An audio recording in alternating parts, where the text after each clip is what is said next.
Is that too dark? Not too dark. I feel like I'm too dark.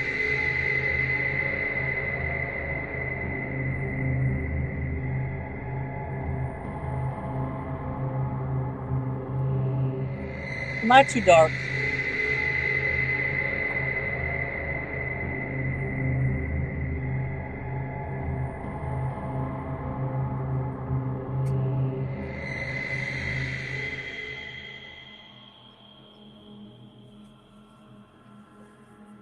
A little bit lighter, not as bright. Not as bright. How do you like my?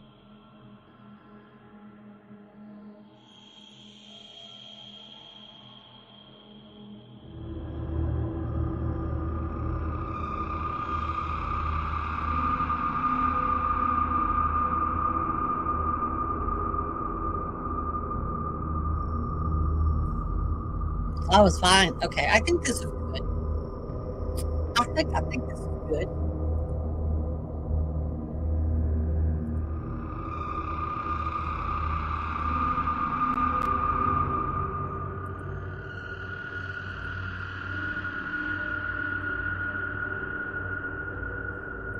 Just playing around. I'll center that. Center. That one.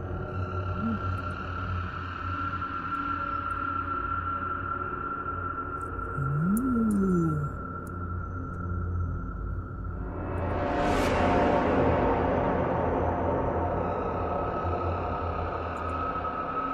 Just like that. I'm getting seasick.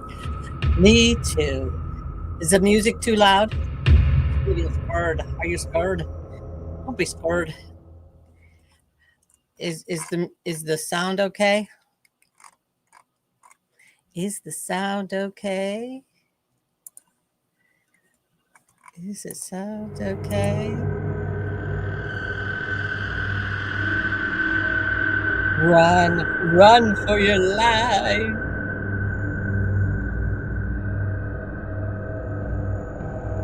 I like that. Yes, I do. No, I'm not in yet. Sound is good, okay. If I'm talking, is it too loud? If I'm talking, is that sound too loud? That's good. Can you hear me talking okay? Everybody? Well, hit that up. Yeah, pretty loud. Okay. Let me turn it down.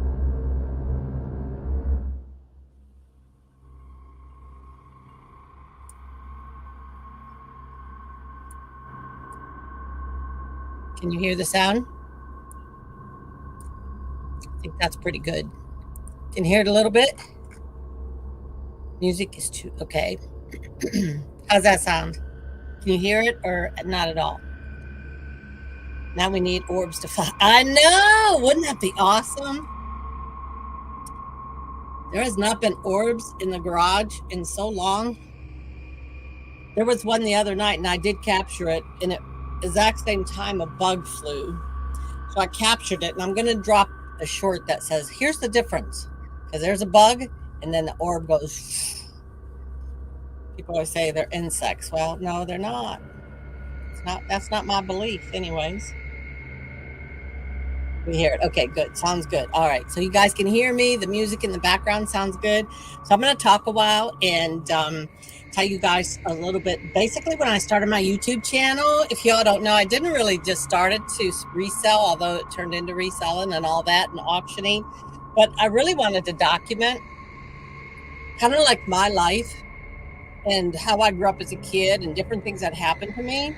And that way, when I'm dead and gone, my kids, my grandkids, and now my great grandkids, and who knows how far down the road, they can go back and watch my videos and say, there's that crazy old lady that we're related to, you know?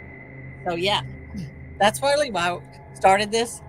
And I thought, well, I might as well start doing it. Who knows how much time we got left on the earth, right? So, anyways, that's why I'm doing this. Plus, it's Halloween and it's a good time. What is wrong with me? I thought you were going to be live from your grand's house, or is it your son's place? Where, Debbie? What do you mean? Now I'm live in my basement. After death comes ghost. I'm reading the chat. So hi, everybody. Good to see you. Debbie's here. Jennifer, good to see you. Simply Yvette. Hi, sweetie. Craig. Well, I'm here. Okay, stick around. Word on a wire. Hello, hello. Good to see you. She needs to go through Johnny's. She needs to go through Johnny's YouTube. What the heck? What does that mean? Ashley Reed. Hey, sweetie. Good to see you. Brenda Reed is here. That's right. You never know when your time is up. Exactly. Yeah, I will be going live. That's actually for this Friday. Friday the 31st. They definitely have their spooky thing going. Debbie, you've seen it in person and live, and every year it gets bigger and better. And the neighbors next door this year, they said extend it over to their place as well. So I don't know what it's going to be like. I haven't been there, but I'll go live on Friday night when I get to their house and do that. Hey, Bear Flag, what happened? Oh, I'm going to tell a story. I'm going to tell a story. It's a true story. I don't know if it'd be interesting to you guys. It's just something that happened, and I don't know. Maybe it doesn't always happen in everybody's life. I don't know. Hey, Black Widow's here. Good to see you. Yes, it was awesome, wasn't it? Yes, the haunted yard. Yeah. So this really has nothing to do with Halloween or haunted or anything. It's just something that happened. I thought you meant Nana was going ghost hunting. I would love that, actually.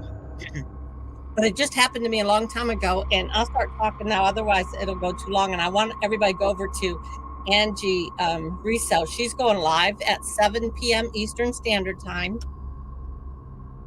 And so you can go over and watch the auction. I'll be in chat over there after I leave here. And here's her link, and I'll drop it again later. But in case you're not subscribed, go over and subscribe to Angie Resells. Hey, Gwen, good to see you. Death and what really happened. Exactly. That's what I'm talking about tonight. Can't wait to see the new year. I know it's going to be fun. Hey, Nancy. Good to see you, Nancy. Blessed week, everyone. Absolutely. So, guys, let's just start out with back when I was young. Like, you guys know I'm going on 70. So I'm talking like 50 years ago. Well, first, my parents, they got divorced when I was probably about 15. I think I was around 15 years old. Maybe 16 when my parents divorced. They divorced on their 25th wedding anniversary. So happy 25, right? So they divorced, and before they even divorced, when I was in junior high school, I met a girl, and she was very nice, and we became friends. Not best of friends, but you have so many friends in school, you just kind of hang out and do certain things. And I had been to her house a few times. I'd met her mom and her dad, had dinner, I think, at her house maybe at least once or twice. Very nice. And that was in junior high. And at the same time, I think my oldest sister went to high school with her older sister. I do believe. And so junior high, and then you meet other friends, and she kind of went her way and I kind of went mine, and I really never thought about her much more. And then life goes on, so then we're in high school, and my oldest sister, she was married and kids, and then she had moved out. She moved out of the house. She moved into hey, Scarlett, good to see you. She moved into a mobile home park and ended up living right next door to the oldest sister that I think she went to high school with. I do think she knew her. So she moved in there next to her. And after she moved in, and we get to know and realize it's the same family. And I'm like, yeah, I know your sister from junior high. It's been a few years, but I knew the family. met her mom and her dad.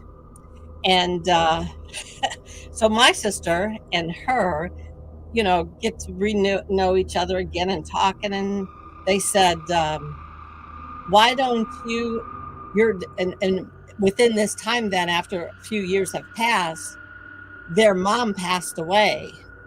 So, and it was sad. I knew the mother, and like I said, I had met her dad before too.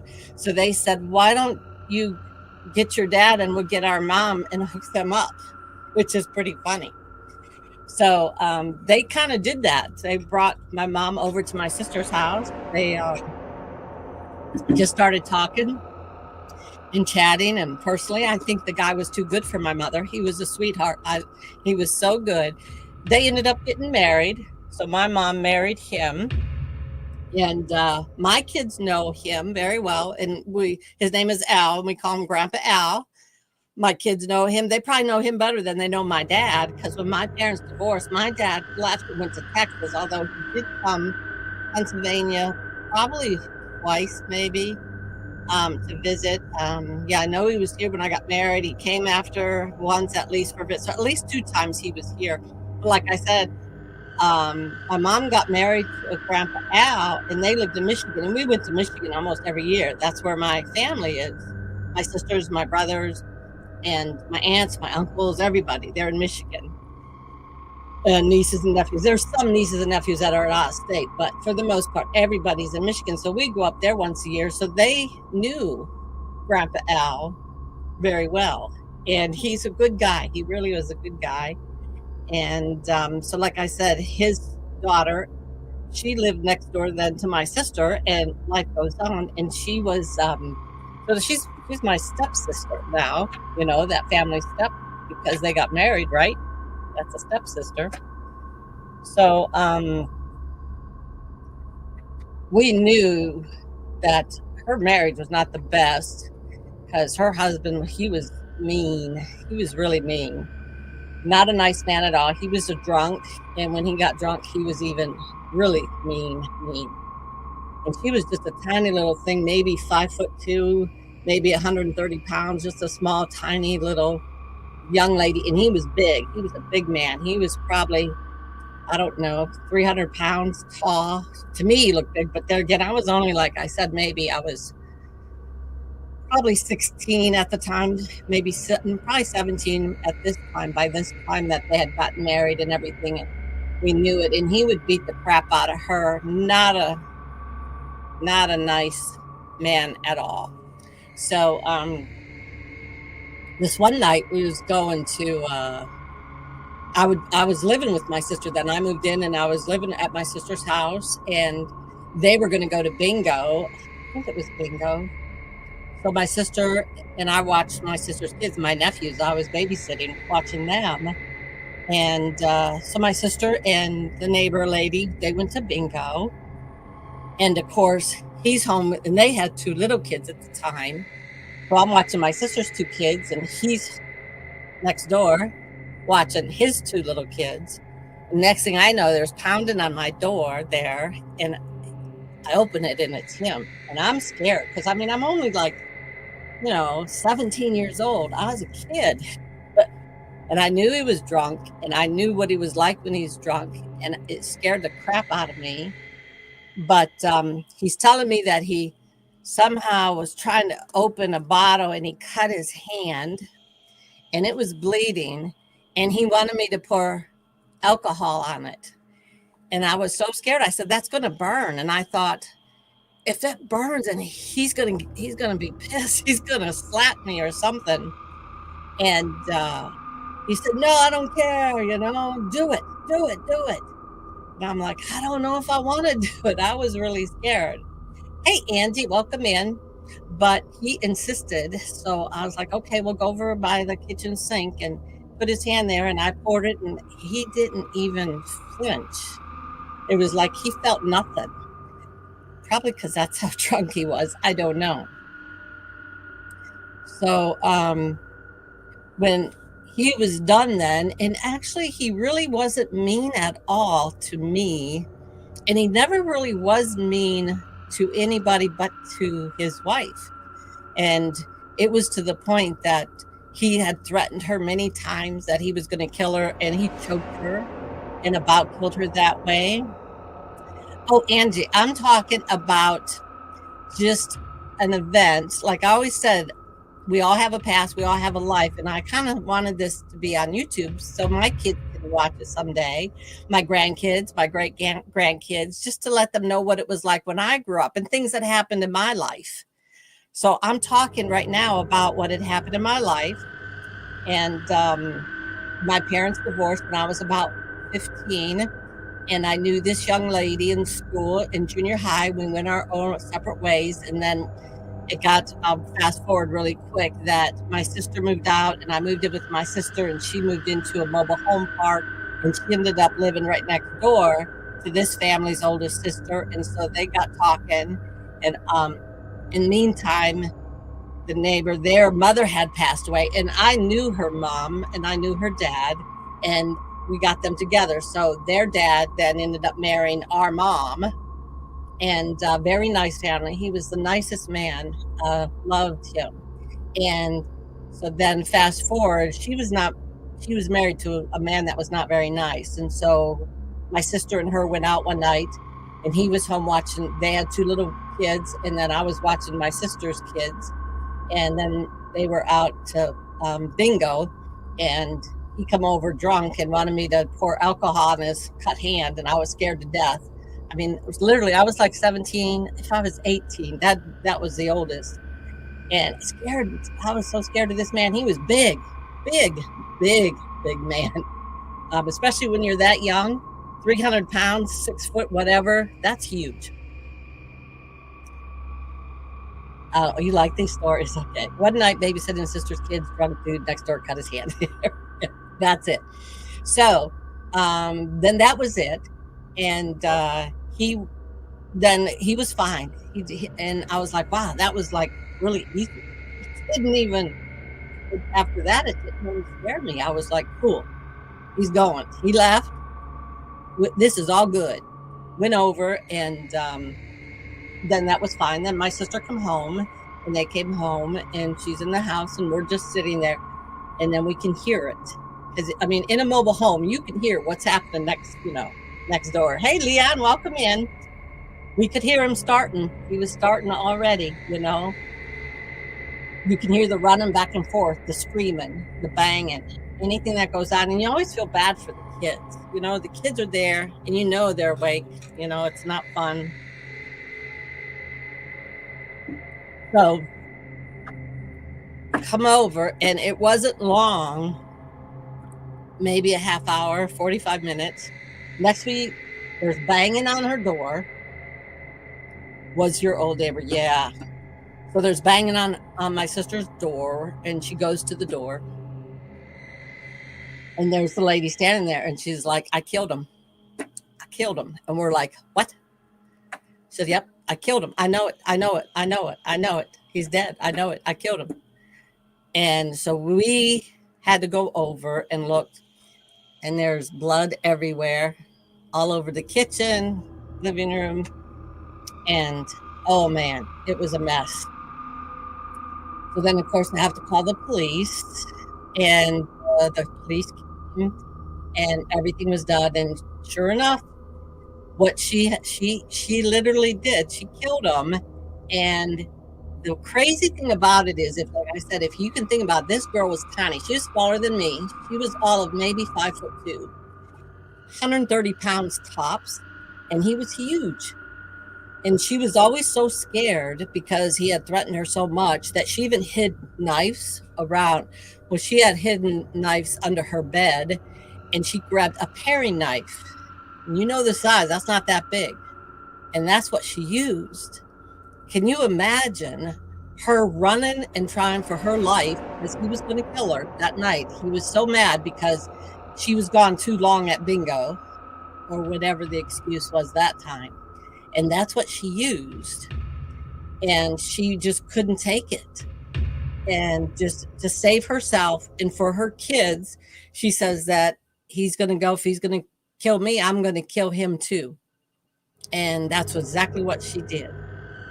So it was of course a long night and everything that happened, and then she was arrested. Hey, Alfonso, welcome in, and then of course she's arrested, and I can't remember if they let her. She might have. I think she was allowed out, paid a bond, and was able to get out because of the two kids. I think. But then, of course, there had to have been a court and a jury and a hearing and everything that happened. And so, when the time came before to go to court, and while she was arrested, had to go over. My sister and I would clean up the home, the mobile home. What a mess! And we had to clean all of that up in the blood. And it's not easy to clean. And keep in mind, guys, I'm only 17, maybe 18, and so cleaned up all of that. And then it takes about I don't know, month or 2 months, and then the investigators and the attorney of her come to the house and sat down, and they're talking to us, and then they want me, and they're talking to me, and they're saying exactly what happened. So I told them, the story, that how he came over ahead of time, and they said this is very important, and how was his reaction when you dump the alcohol, and it's very important. And I'm like, there was no reaction. He was just like, whatever. And they said, this is what you need to say. And I think their point was to show that he was just that drunk. He didn't feel anything. I don't know. But I had to be really specific because they said, we're going to put you on the stand. Mind you, I'm only a child at this point, and I have to go on the stand and testify. It's the first time ever. Now I love it. I've been to court many times. I've been on a jury. I've been jury number 1. I've been on a murder trial. I love going to court, and I love it. But maybe that's why I like it so much, because I started out so young, being so terrified of it, that's what I had to do. So when it came to it, they really wanted me to answer their questions, but they said, and then the other attorney, the defense, is going to come and they're going to be really tough on you. And it wasn't really fun. It was kind of hard and scary. And I can say that when I was in the courtroom and they were asking questions, the only thing I could keep thinking about is this man had a family, and he had 2 brothers, and those 2 brothers were as big and as mean as he was. And they were sitting in I guess, is it called an audience? Not the audience, but they were sitting, listening to all of this. And as I'm testifying, I have to look at these 2 men, and the only thing I'm thinking of when I'm done, they're going to come hunt me down. They're going to kill me because of these bad things I'm saying about their brother. And I'm not testifying saying that she was at fault, or she should do this, or she should not do that, or whatever. And I was for her and against him. And I was scared to death and you could see in their face, they were very angry, and they were, of course, hurt. I mean, their brother's dead. She killed him, and they want her to pay, and they want her to pay big time. And I was not helping the matter. So I just kept thinking over and over, gosh, they're going to find me. And I was so scared. I mean, literally, and you know how long it takes for anything to go through the court system. It's a lot worse now even than then, but even then it was bad. So I'm talking months, and I can't sleep. I'm scared to death. I couldn't even be by myself because I was so scared that, any night, these guys, of course, they know where my sister lives. They know all about our family. And I'm thinking they're going to find us, they're going to come, and they're going to kill all of us. How could you not think that? And it was very, very frightening. And when I got up there and I was talking and it almost felt like, because I was so scared, her attorney was like, okay, I don't have any further questions for you. I don't think, I got the feeling that he was upset with me because when he was at the house and trying to coach me of what to say and how to say it and how to be. I wasn't presenting it as strongly, I guess, as he wanted at the time, but I was so scared. But I did go through and I did tell the truth, and I did say everything that he came over, and I poured it on it, and it didn't bother him. And yes, I was very scared when he came. I did say all of that, but I don't know. It just seemed like it was short, or maybe not. Maybe it just is me being a dumb kid and being so scared that that's how it was. So when it was done and it was finished, and as it was all done and over with, she got off. It was self-defense, and she did not have to serve any time at all. And I'm glad for that, because I agree with that. I think that it was self-defense, and absolutely was self-defense. And she suffered enough. She had been abused and beaten, lost her teeth, black eyes, broken bones. She'd been abused very, very much. And so therefore, yeah, she got off. And when we left, that even was more scary, because the family of those brothers, they threatened. So what it ended up having to be is she had to move, and she did leave. And to this day, I don't know where she went. I have no idea, but I do know her and the kids, the little kids, they had to, they did, I don't think they left the state, but I think they went upstate somewhere far away, and that was it. We did not know then. I think maybe my older sister may have known where she went, but it was not long after that. She had to not have contact with anybody, because she was scared for her life. The family could come and do whatever they wanted to do.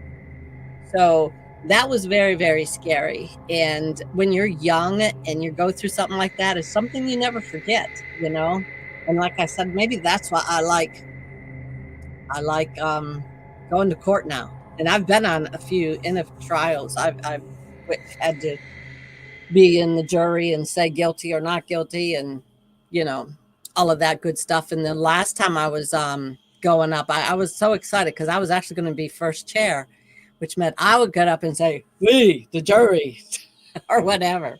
But it didn't go that far, because I settled out of court. So then it was over, and I didn't even have to go through that jury and that. But so that's one chapter of my life back then, and it seems short and quick now, but at the time, and as things work, it literally was probably a year out of my life in the long time of that sense. So really, I can say that my stepsister killed her husband, and he killed him because of self-defense. And that had to be a traumatizing. Yes, it was I was so scared for many, many months, very scared. And now, like I said, I'm going on 70. It doesn't bother me one bit. But when I'm 17, 18, I was scared. You're a kid then. You don't know. So that's the story, guys. I thought it would take longer to tell than that. That's why I started at 5. I thought it'd take till about an hour, but it only took like a half hour to tell you guys all the story about that. So I don't know where they are today. I don't even know if they're alive today, because now, like I said, this has been 50 years, and at least 50 years, not longer. So more than likely than not, they all could be passed away right now. I don't know. I don't know where her kids are. I don't know where her boys, whatever happened after that. I don't know. I have no idea. But I really, really liked her dad. The last that I do know is my mom and her dad. They stayed married until they both died. He ended up getting Alzheimer's, and they ended up moving in with my oldest sister at this time. This is probably, I don't know, 20 years ago now. And so they lived with my mom and him lived with my sister until he passed away. And she took care of him with the Alzheimer's and that, and he passed away. And then my mom got to have where she had to be put in a nursing home. But yeah, it's a crazy story, and you never know what one's life is, and what's they're out there and what happened. So I wanted to put this out there and let my kids know, yeah, I've been through a lot. That's just the tip of the iceberg. I know a lot of criminals, but no murderers. I do. I know a murder. Well, I don't know. I guess she is a murderer. She killed somebody, but self-defense, you know. There was a guy married to my aunt. He beat her badly all the time. My grandpa and dad found out, and they took him out and hung him. They never found the body. Holy crap. See? There's another good story right there. That's a true story right there. By the title, I really thought the show was going to be the telling us about what happens after death. I wish. That's what I really want to do. What happened after death? Well, after he died, what happened is it got worse in my eyes because of his brothers and how they stared at us and the threats they made. And it was like, I know I'm going to be dead now, too. And how scary and frightening that is, that you have to testify, go to court and testify against somebody sitting there and their family staring at you and basically threatening that they're going to kill you. So even though somebody's murdered somebody and that person's dead, that death isn't final yet. I mean, and that does happen too. I'm sure that there's other people go after and kill because of, and I don't know. Thank God that they didn't do anything to me or my sister or any of us. They did not. They did not do anything that I know of, as far as I know. So, but boy, Bear, that's crazy. See? They never did anything though, right? Nope.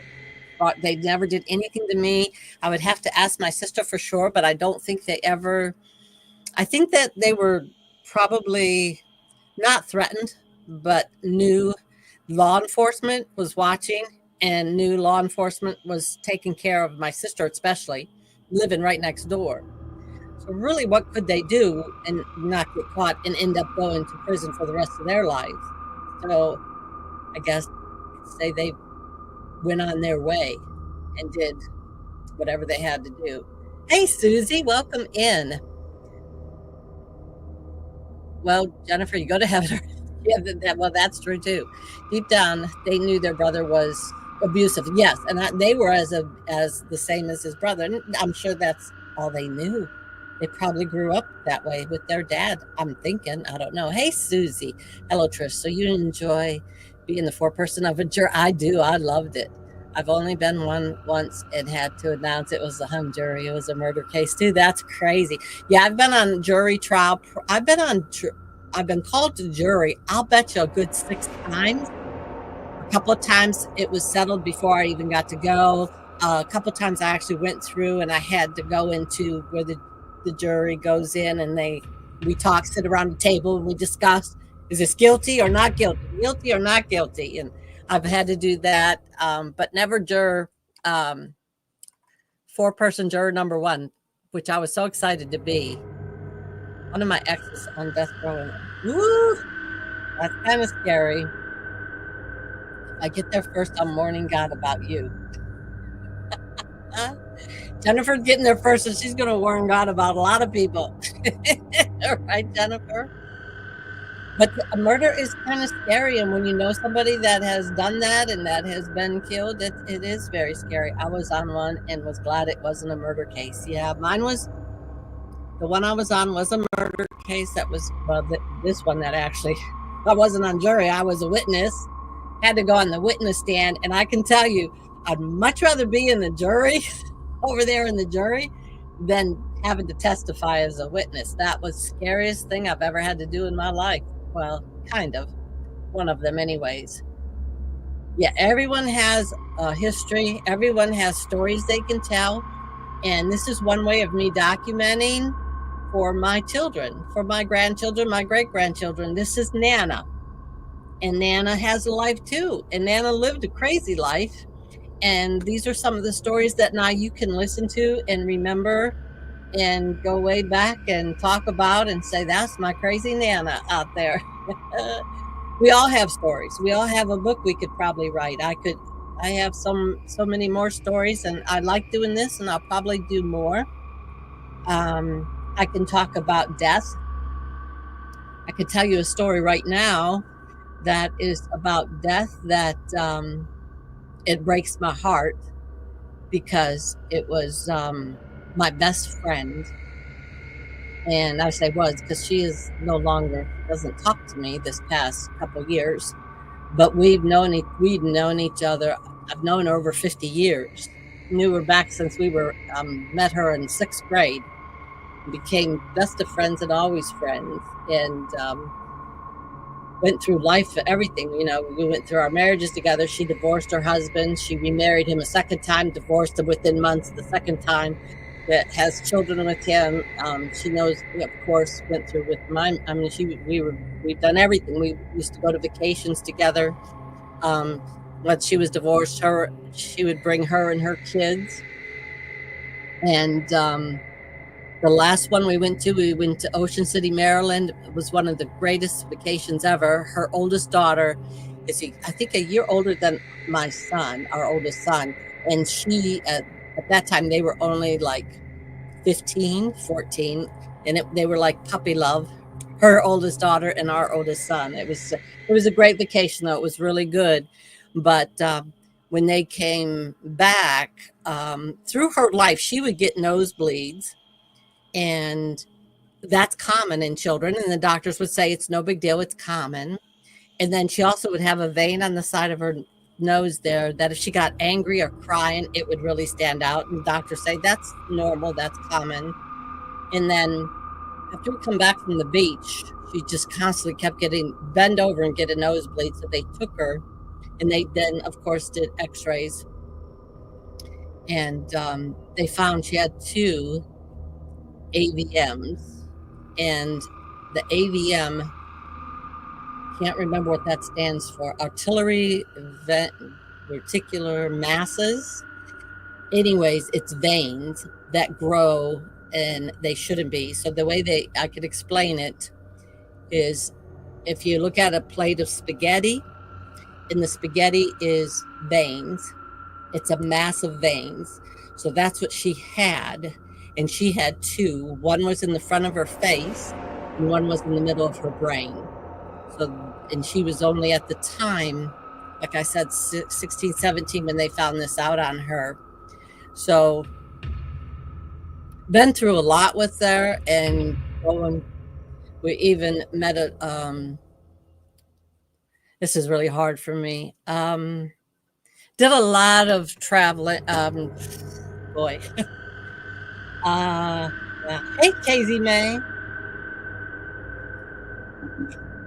One year she even had to go out to California because the AVMs, especially this severe, it's not real common. There really is no cure, and all they can try to do is, especially the one in the brain, they could not take it out. So they had to go to California, and I flew out to California to be with her. There was 3 of us good friends that went out with her.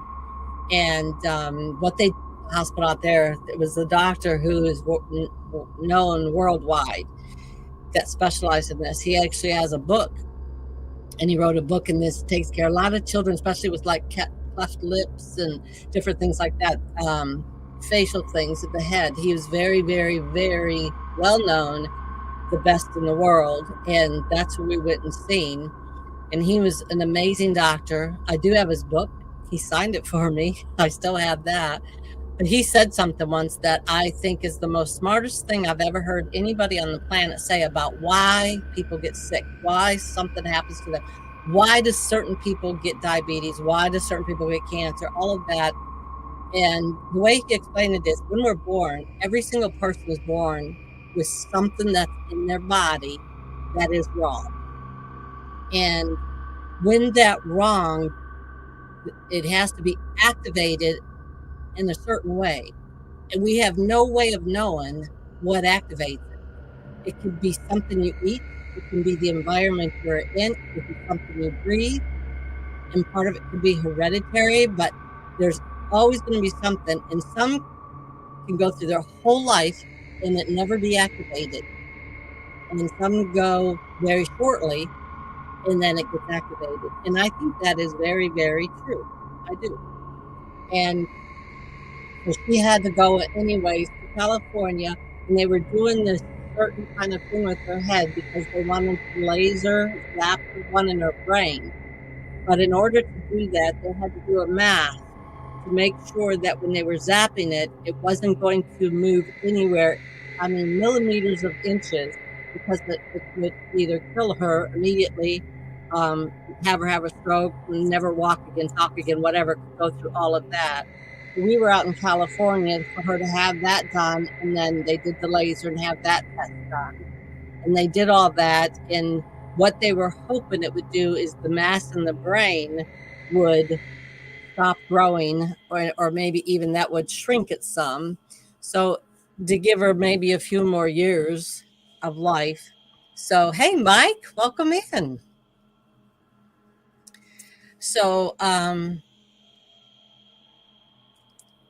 after that trip, she was good for a while. And I can tell you, um, then the one in front of her face got really bad. And she was constantly bleeding. So they had to take that out. Um, what what that encompassed was to take out. She basically lost her whole nose. The whole nose was gone. Her whole top plate of her face. So if you can imagine that much, like you could put your fist in her face. That was a hole that was left from as much as they could to get all of that out. So she had to go through that, and then they had to get prosthetic made, and then put magnets in, and then the magnets, and then that would hold that prosthetic in the best as possible. For the most part, she just wore a bandage across her face. So you can imagine walking around your life and being young, like young 20s, mid 20s, and that's how you look. You don't have a nose, you don't have a top part of your face, you just have a hole. So she wore bandages and cover. She kept getting worse and worse. And she couldn't even bend over, and she would still bleed. And like they would be driving, and all of a sudden she would just start bleeding.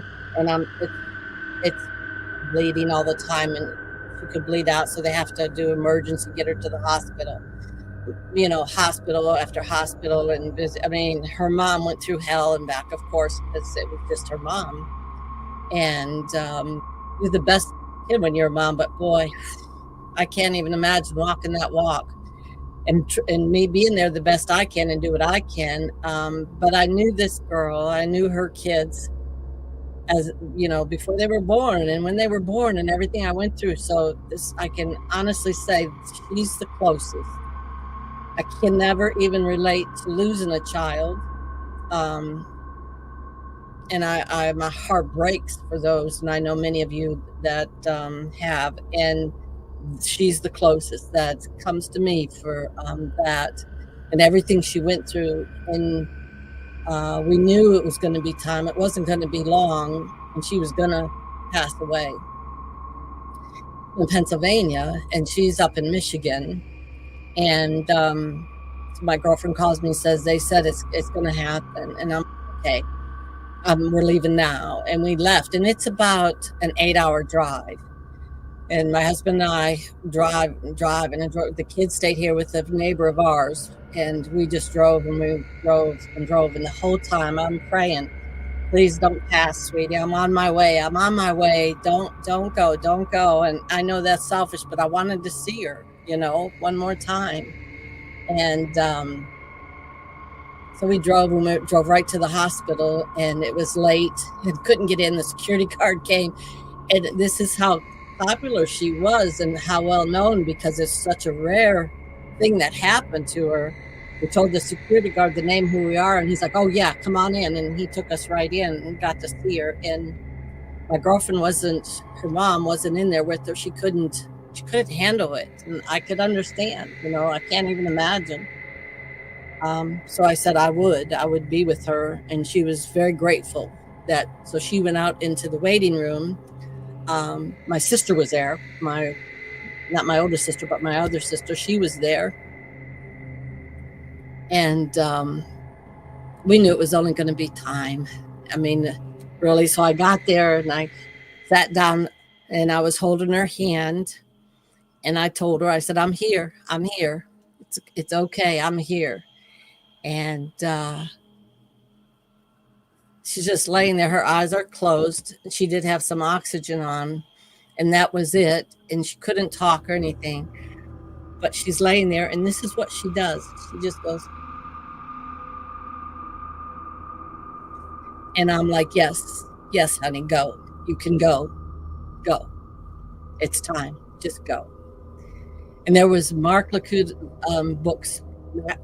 Max was, I can't say the name. Max can't say it. And I grabbed his book, and I was reading some quotes and different things from the book. And it probably was maybe 20 minutes. And she passed right then and there. She was gone. And so my sister, I told her, go get my friend. She came in, and that was that. But there's God. We know what's happening. Max, yeah, that's who it is. Thank you, Debbie. I can't say his name. Max Lacuda. But when she did that, she knew she was going. She was already going to heaven. So that's another chapter of my life and what I had to go through, and been through all of that. And of course, that's very sad.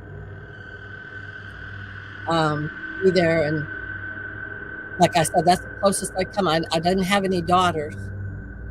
She was the closest I had to having a daughter, her and her sister, other than my nieces.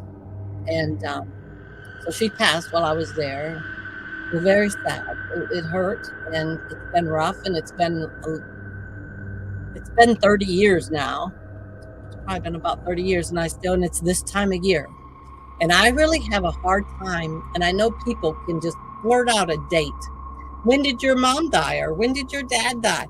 September 19th, 40 years ago, blah, blah, blah. Well, I can't do that. And I don't know why. My brain don't work that way.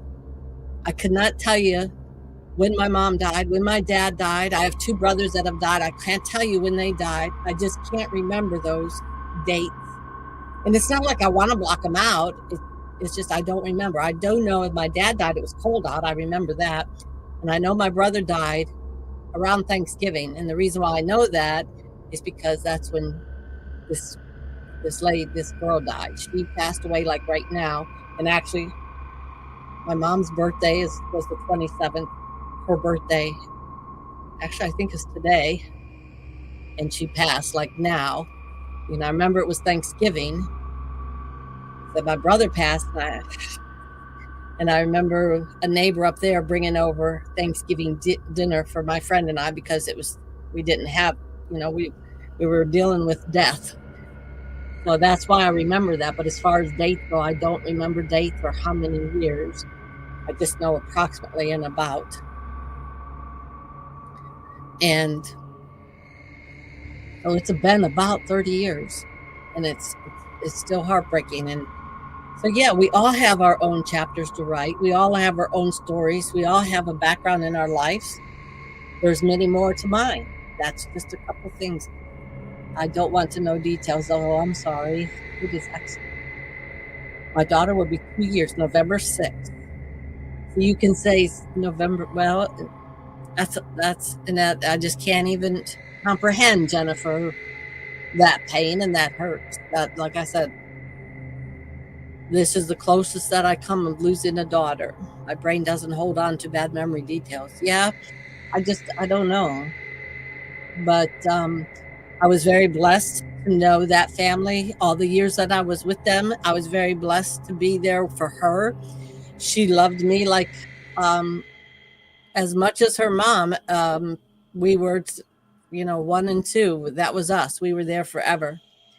When I worked in home health care, I had the sweetest lady. She was 82, and I remember spending the night on the opposite room in a semi-state of sleep, listening to her breath. She was a strong lady. Scarlett, your granddad's funeral's tomorrow. Blessings, sweetie. Lots of hugs. Yeah, 2 years already, Jennifer. Boy, oh boy. And see, the time just goes by so fast. So fast. Scarlett, God bless you, sweetie. That's rough. I've lost both. Well, I didn't really have grandparents. I only really ever had one grandmother. And I remember when she died, I was already married. And I've lost both my parents, and I've lost two of my older brothers. I'm one of six. Girl, boy, girl, boy, girl, boy. So our youngest brother is still alive, and myself and my two sisters. My sister, my oldest sister, she's got to be 76, I want to say, I think. Hey, Tiet Nanas, welcome in. At least I get to watch. That's true. There's always a positive of every situation, and that's what you have to try to focus on, and think of the memories and the love and what you did share, because that's what we got. And it is sad for all of us who are left here, but if you think of them, they don't know any pain anymore. They're happy. They don't know our sadness. They don't know any of that. They are not in pain anymore. They're not ever going to hurt anymore. They're the lucky ones. We're the ones that have to be here and go through pain and hurt and sadness, and it's rough. It's really, really rough. Just lost somebody I kind of knew, my granddaughter's cousin. Her grandma just passed away, and they had lost their son during COVID, like during COVID. And I don't think that they ever got over that. And I don't think she took care of herself since COVID. And so she just passed away, and she was 75, I think she was. So that's kind of been rough for my granddaughter, because she knew her like almost like a grandma, second grandma. Hey, Sherry F, welcome in. I like to think they are up in heaven together. Exactly. Yes. That's what I think. They're in heaven together. They don't know pain. They don't know our sadness. They don't know our hurt. We're the ones that are left behind with all the sadness. Don't be sad for them, because they're happy. They're doing good. Be sad for all of us that are still in this shithole that we have to live every day, right? My granddad was 93, broke his hip and got septic. Oh, that's bad. That's my greatest fear, because truthfully, I'm very healthy. I'm going to be 70 years old. I take nothing. I don't have diabetes. I don't have heart condition. I don't have thyroid condition. I've never had cancer. I've never had really anything. I take no medications whatsoever, not for high cholesterol, not for anything. I don't have to take anything. I'm going to be 70. That's rare. I'm hoping to live like 90. My one aunt, who is my mother's sister, and she looks just like my mother, she's 93, and she's beat cancer. I think she's got cancer now for the third time. And she says, I ain't doing anything. It is what it is. And this happened a year and a half ago, and she's still kicking. I'm going to be like her. I always told the families, I know you're grieving. Remember the times you spend with them and the love you gave to one another, and it will help you in the process. Yeah. And we all have to process it, and we all process it differently. You know, some take us a week or a month or 2 years or 10 years or never. You learn. Of course, I really thought you were 35. Alfonso, you are blind, sweetie, so this is a good thing. If you really could see me, no, honey, I'm going on 70. I'm going on 70. But God love you, Alfonso. Thank you. Bear Flag says, my dad was murdered by doctors' misdiagnosis and extremely botched surgery 2 years ago. My sons kept me from going to prison.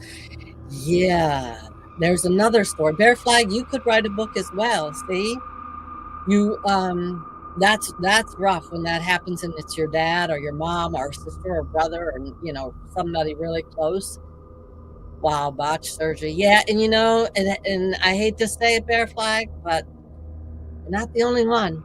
I could tell you stories of other people I know too that I could tell you a story which I don't want to say. Let's just say somebody my husband grew up with, which I knew the family, that once we met and got married. He had heart problems, and he had to have heart surgery. And his wife's family, like her uncle, was the heart doctor. Her family didn't like the guy. Needless to say, the guy died on the table. Take it as you will. Nothing was ever, brought about it. He just passed on the table. It makes you wonder sometimes, Yeah. You don't look like you're in. Oh, thanks. Yeah, I'm going to be 70. That's because I act like a child. Yeah. No, I have filter on too here, so that kind of helps. But yeah, I'm gonna be 70 in the July. So yeah, we all could write books. We could write books and stories in our lives, and that's why I wanted to come on and talk a little bit about it and a couple of the stories. But when the murder, and I thought, what a good time to talk about with Halloween, and she murdered, but self-defense, and me having to go on stand and testify, and I was so young. You think you're old and you know everything when you're 17 or 18 years old. You don't know shit. You don't know nothing. You've got so much to learn and live, and yet even in your 20s or your 30s, yeah, come on, you guys, you know it. So we have, oh, thank you, Jennifer. Angie resells. Yeah, I thought this was going to take a couple hours, but got an hour. She's going to have a nice auction tonight, guys. So if you feel like going over to see Angie resells, I'll be in the chat saying hi. So go over now, subscribe to her if you're not subscribed. Hit the notification so that you'll be notified in an hour. 1 hour, guys. 1 hour. She'll be going live, and she is bringing the deal. She's had surgery, and she just had the thing with her eye. If y'all don't know, is that she got the retina detachment, and they had to put a gas bubble in there, and she still goes back. When does she go back? It was like 2 weeks, probably coming up pretty soon that she goes back, see how she's doing again with that. But yeah, that's a lot of money. She needs to have these auctions to try to make up to pay $6,000 worth of surgery just for one. It's crazy the way that happened. She wasn't even doing anything, and just it detached. And age, they say. There's another thing. I'm very blessed.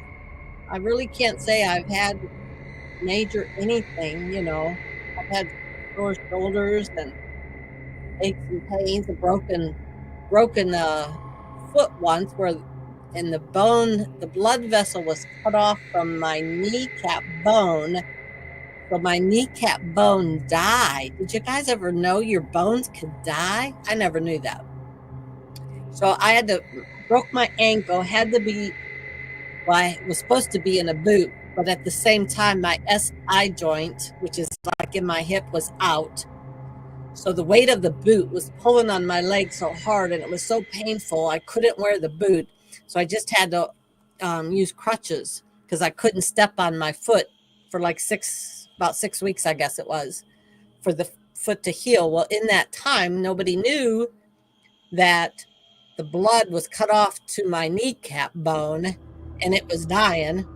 So then when I was finally healed with my ankle, like a couple of weeks later, I'm walking and my knees hurting so bad and hurting. And then they thought it was what's that called in your knee? Mescusis was bad. So I had to get scanned to see about that. And then they found out, no, it actually was my bone had died. So every time I'm walking on it, the bone is like chipping away like that. They said it's going chipping away every time I'm walking.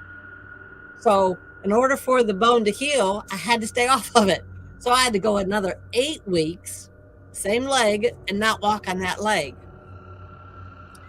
for that bone to heal and grow back. So I did that. But then because I went so long without using my leg, the muscle mass was like gone. So I had to go to physical therapy. It's crazy how quick you lose muscle mass. And then I had to do therapy for months and thank goodness I'm fine, totally fine now. But that's probably, I could say, the worst thing. And I'm always afraid meniscus. Yeah, that's it. That thing. Thank you, Susie. I'm always afraid of falling and breaking my hip now. That's what I don't want to do. But we all got stories to tell, guys. I've been on for an hour, and I thought it would take 2, and I guess I talked fast and quicker than I realized. Thank you all for being here. You guys are all a blessing to me. I love you all. Appreciate all your support. You guys are amazing.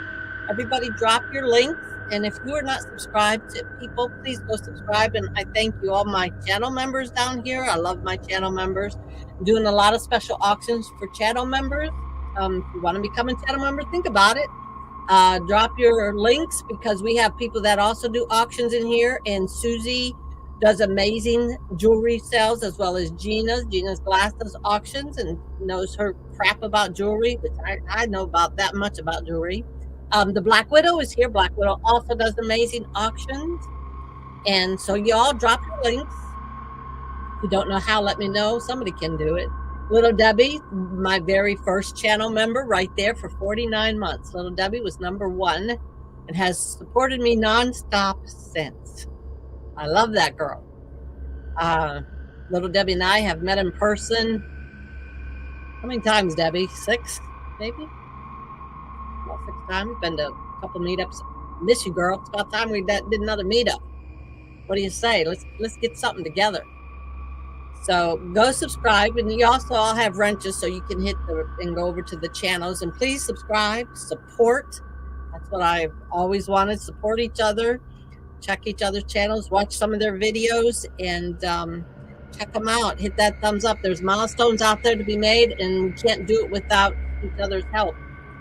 Some people are trying to get to their 1,000 subscribers. Let's get them there if we can.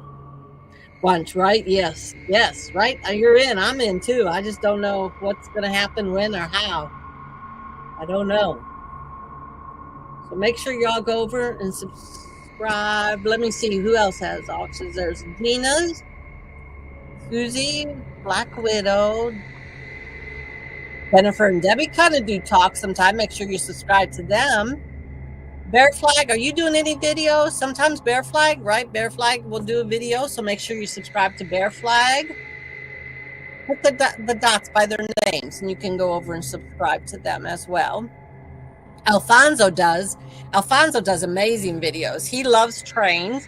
He is blind, legally blind, and you cannot imagine some of the stuff Alfonso puts out on his channel with these trains. Go check him out. Just watch him for a little bit. Leave a message in the chats down below, so you know that they know that you're there. Tia Nana's, if she's still here, she also does auctions. You're at 2,000 now, Scarlett. Awesome. Yes, YouTube is big enough for everyone. It absolutely is. And we all need to help and support each other and get each other to milestones that they want to hit. I couldn't do it without you guys. I couldn't have done it without Primetime Treasure, Dominic. He helped me. Letting it run live. Letting it run live. There we go. There you are. So, guys, I think I'm going to say goodnight. Thank you all for being here. Hit that thumbs up for me. It helps my channel. And like I said, if you want to become a channel member, check it out. And you might enjoy some of the free perks you're going to get when being a channel member. When Angie and I do our channel member auctions, we give away so much stuff, guys. Just give back to you. That's what we like to do. Give back to you. Little Debbie, you need to come in that auction sometime. You never are. And I know it's late. Even if you come in the beginning, try to make it to our next one. We're going to do in November. Because you need to, with all the support, girl. And I do that too with my members. If you're a channel member, you guys don't realize, but I do a lot behind the scenes. Like, I just ship you stuff. If you buy something in my auction, it'll just show up in your mailbox because I don't charge you for it. I just send it, and that's my thank you. Sometimes I don't charge you for shipping. That's my thank you. Sometimes I just send you a free gift because I look at it, I'm thinking they would like that, and I just mail it. That's my thank you. I do a lot of different things like that just to say thank you. Thank you, and it's my little way of giving back. So I was thinking of Don. Where are you really? Oh, you're welcome, Jennifer. Thank you. Oh no, did I miss it? You did, Krista Bain. Where you been? You missed the whole stories. You got to go back and watch. Got to watch the murder. My stepsister. Go back and watch. Love you. Hey, Teresa Yarnigan, there's another person that does auctions. Go make sure you check out Yarnigan. Yes, Nana is a Stinkerbell. I am. I am a Stinkerbell. And I appreciate all the support, and I love all you guys and everything that you do. Make sure you go over and watch Angie Resells in an hour. Check her auction out. And hey, Deb Mancut, for real. Yeah, for real. For real, go back and rewatch. You'll hear the story. Hey, Dawn Southern Fine. There's another one does auctions. Go check her out. You are a tinkle. You tinkle like crazy, Scarlett. That's why you got 2,000 subscribers. People like to hear you tinkle. Yeah, you got to go rewatch because I told a couple, two good stories, true stories of my life. Basically, to have this so my kids can go back and watch my grandkids, my great grandkids. When I'm long gone, they can say, "That's our crazy Nana." So with that, guys, I'm going to say bye. Go support each other, subscribe to each other. And if you guys ever need anything, reach out. Let me know. I'll do my best to get back to you when I can. Much love, all. Bye. Bye. Happy Halloween. I'll see you in 2 nights. I'll be live at my granddaughter's house. Woo, baby. It's going to be fun. Bye.